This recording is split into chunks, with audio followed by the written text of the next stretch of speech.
So this is Genesis Gamma 6 hanging with the Psychoflop. We got back from the Boondock Saints 2 movie not too long ago, and now we're here to share some thoughts about after seeing it. So what sticks out for you, Mr. Psychoflop? The very, very last scene in the movie. I mean, spoiler alert for anybody reading this watching this who hasn't actually seen the movie. Willem Dafoe gets an uncredited cameo. Yeah, it's like you really don't see it too much because it's like a lot of, you do hear a lot of rumors saying, hey, you won't really be able to get really involved in this, right? I was reading that for years. Like, they started writing this back in 2005. Like 4 years ago, I knew everybody but Smecker was going to be in it, and then Smecker's in it. Yeah. Wait, when was filming of this again? Was it like during 2007? I think during the time he must have been busy with Antichrist. It was 2007 and 2008.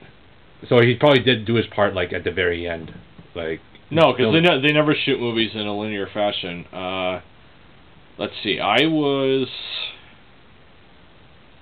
coming back from buying cards for the red white deck that you just thumbed through 5 minutes ago, and that's when they were shooting one of the exterior shots with Julie Benz. And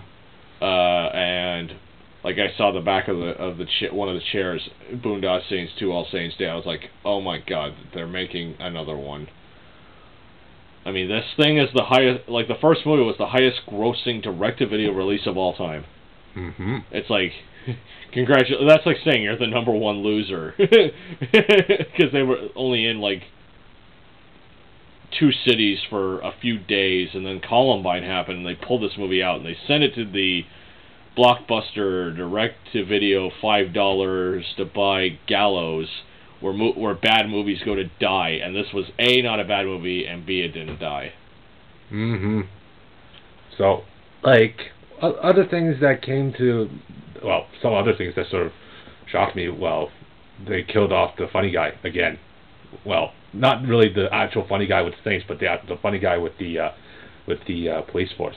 Yeah, Detective Greenlee, the dumbass who kept having to get coffee for Agent Smecker in the first movie, got killed halfway through this one. I think it was more than halfway. It was maybe 75% of the way. Yeah, 75%. Yeah. Yeah, by the guy who did the killing similar to the Saints to sort of bring them back. To start a whole new thing. Yeah, and killing off Il Duce, I'm surprised I didn't cry. They just at that point they just wanted to keep the vision of themselves through their father's eyes, as happy, healthy boys who were dedicated to their mission. They didn't want, as in the dream sequence, Rocco said to them that real men, they don't hide their feelings. They just go out and do what they have to do. Yeah. Yeah, and seeing Greenlee as a hockey player was kind of surreal. There was a lot of surreal imagery in that movie, particularly with the dream sequences with Rocco. And the whole thing between the Roman and Il Duce. It's like the Roman and the Duke. That's kind of that's got to be connected somehow, and I got to do some homework into that. But then again, I've got enough homework to do with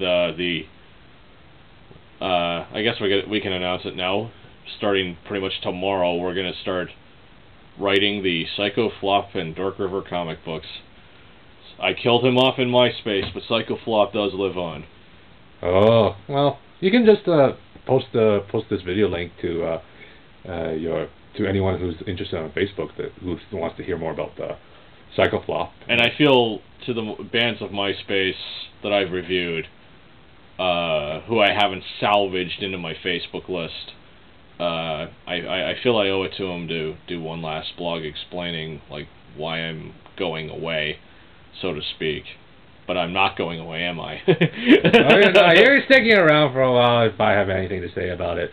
But anything, if anything, so not to make this too long, but any final thoughts you want to share post viewing? Well, I kind of want to express in some detail my first experience with the first Boondock Saints, and then kind of tie that into your first experience with the Boondock Saints. Going back about 9 years to a party I was at for someone that I no longer associate with, and there was a very, very beautiful girl, Rachel McKenna, who had a VHS copy of Boondock Saints and put it on at like 1:30 in the morning. Some of us are trying to sleep, some of us are not trying to sleep. I'm coming down off of whatever I was on that night, and I'm seeing this movie, and I'm seeing just the brutal vigilante force that these two brothers are doing, and then it's like my mind completely 180'd and went, okay, now I have to stay awake, I have to stay awake. I got through about 3/4 before I passed out, but I did make a note of seeing it again for as fast as I possibly could. So I rented it, took it home, blah, blah, blah, and I was like, this is one of the most beautiful movies I've ever seen. Then, I guess about 3-4 years later, I sat him down,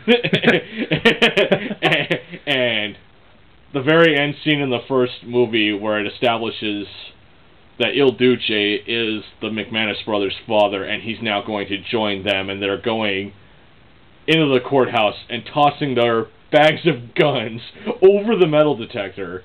And I'm looking at you, and you're like a kid at like fucking Christmas morning, giggling because it's like, oh my god, the two major conflicting parties are now joining forces, and it's so beautiful and fitting. And then they put Papa Joe down on his knees and do the Spiritus Sancti prayer, pop him a few times, and then let all the witnesses come running out screaming. And I knew, just as I had seen it 3 or 4 years before, I knew Dorkriver was hooked for life.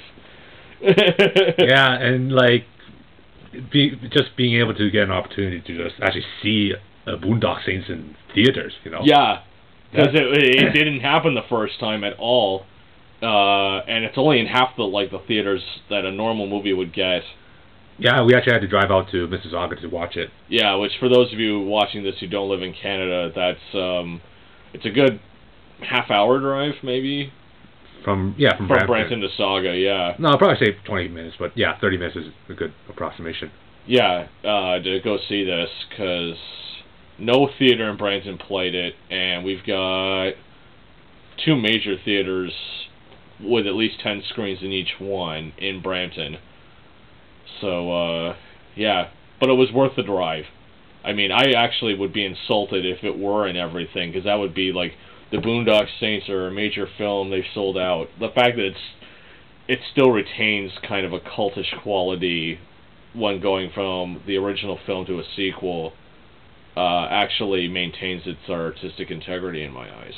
Well, yeah, like I just say that it's good to see that it's retaining some of its roots, even though, like, although the critics do like compare it to the first one, and how, you know, like, sort of like the filming method, the story writing, the whole execution of it, not much has changed. And not really, no. So some people, you know, like a lot of them are going to say, hey, where's the improvement? It's like, why do you need to improve it on it too much, you know?